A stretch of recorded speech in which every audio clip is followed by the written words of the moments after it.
Hey guys, I hope you're having a great week so far. Wednesday's 5 for 5 this week comes to you from the book of Ecclesiastes. Now the Bible is full of stories of God and His provision for His creation, but Ecclesiastes has some different stuff, right? It's mankind's search for meaning apart from God. Solomon, the author of Ecclesiastes, had endless resources at his disposal as king, and he wanted to see if by some chance happiness and purpose could be found apart from God. Like, could he buy it? Could he build it?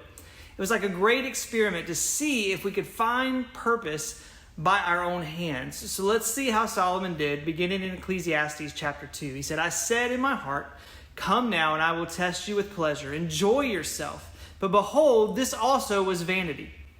He tells us all the different places that he looked for purpose in verses 4 through 10 of Ecclesiastes 2. And it says, I made great works. I built houses and planted vineyards for myself. I made myself gardens and parks and planted in them all kinds of fruit trees. I made myself pools from which to water the forest of growing trees. I bought male and female slaves and had slaves who were born in my house.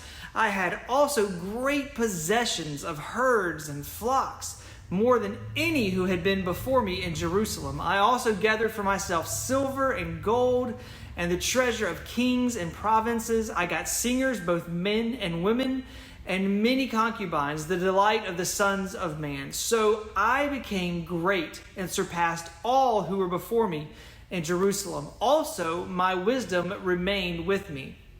And whatever my eyes desired, I did not keep from them. I kept my heart from no pleasure, for my heart found pleasure in all my toil, and this was my reward for all my toil. Solomon tried everything. He gained a lot. He enjoyed all the finest things this life could offer. But how did he feel about it at the end of this great experiment? Ecclesiastes 2:11 tells us how he felt. It says, Then I considered all that my hands had done, and the toil I had expended in doing it, and behold, all was vanity and a striving after wind, and there was nothing to be gained under the sun. You know, all the stuff, all the experiences that Solomon indulged in, they left him empty and without purpose. And guys, we are naturally curious people too, and we desire a purpose to live our lives out for. But our need for purpose can't be satisfied with anything that we can purchase or anything that we can build here in this life, guys. We have to look to our Heavenly Father for our purpose and for our fulfillment. A life alone, separated from God, is going to leave us empty.